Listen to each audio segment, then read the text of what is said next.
Good morning students. आपकी class 6 में हिंदी की बुक है उमंग, जिसमें चैप्टर 7 है नीलकंठ।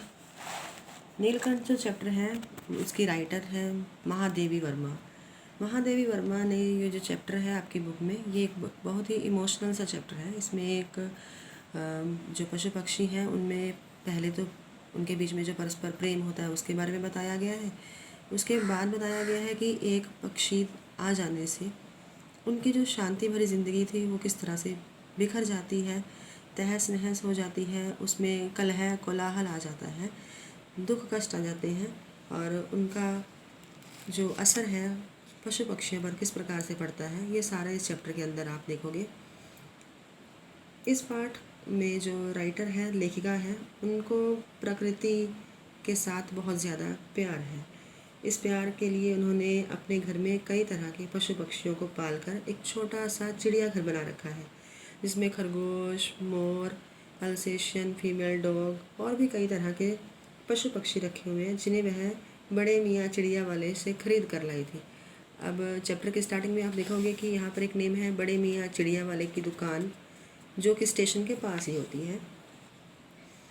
बड़े मियाँ में एक खासियत है कि वे अपनी बातों से लेखिका इतना कन्विंस कर लेते हैं लेखिका को कि हर बार वो एक नया जानवर खरीदने के लिए उनसे मजबूर हो जाती है।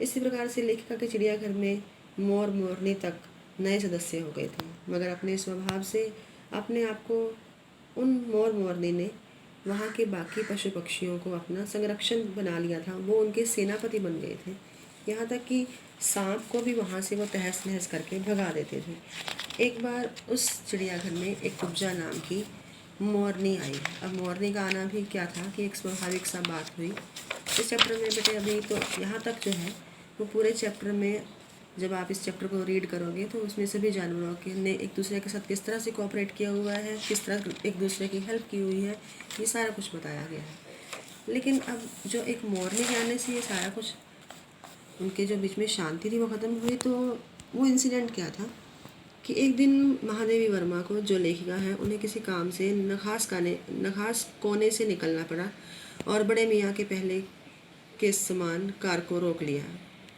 जब वो वहाँ से निकलने लगी तो बड़े मियाँ ने उनकी कार को फिर से रोक लिया। अब महादेवी वर्मा ने सोचा कि मेरे पास बहुत सारे पशु पक्षी हो गए हैं तो इस बार मैं पिंजरे को देखूंगी ही नहीं। लेकिन बड़े मियाँ के पैरों के पास जो मोरनी पड़ी थी उसे वो अनदेखा नहीं कर पाई। उसके मूंज से बंधे दोनों पंजों को उंगलियाँ, जो उसके दोनों पंजों की उंगलियाँ थी वो टूटकर इस तरह इकट्ठी हो गई थी कि वो खड़ी भी नहीं हो सकती थी। अब लास्ट में क्या है कि जो बड़े मियाँ उन्होंने उसे कन्विंस तो किया लेखिका को, लेकिन उन्होंने पहले तो मना कर दिया कि इस बार कुछ भी नहीं लेंगे। लेकिन जब उन्होंने मोरनी की इस हालत को देखा तो बात यहाँ पर ख़त्म हो गई कि 7 रुपये देकर वो उसे अपने घर पर ले आई। फिर से उनका जो पढ़ने लिखने का कमरा था दोबारा से अस्पताल बन गया। इस बार जब उसकी मरहम पट्टी वगैरह कर दी गई तो उस मोरनी का नाम रखा गया कुब्जा। अब जो नाम रखा, अब उसका जो नेचर थी मोरनी की वो भी उसके समान ही थी।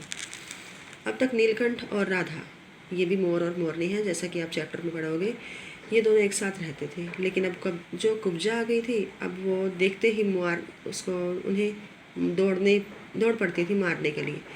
चोंच से मार कर उसने एक दिन राधा की कलगी नोच डाली, पंख नोच डाले। कठिनाई यह थी कि उसे देखते ही नीलकंठ दूर भागता था और उसके साथ रहना चाहती थी कुब्जा। वो चाहती थी कि राधा उसके साथ ना रहे। चलो इसी बातों में बीच एक बार क्या हुआ कि उसी बीच राधा ने 2 अंडे दिए।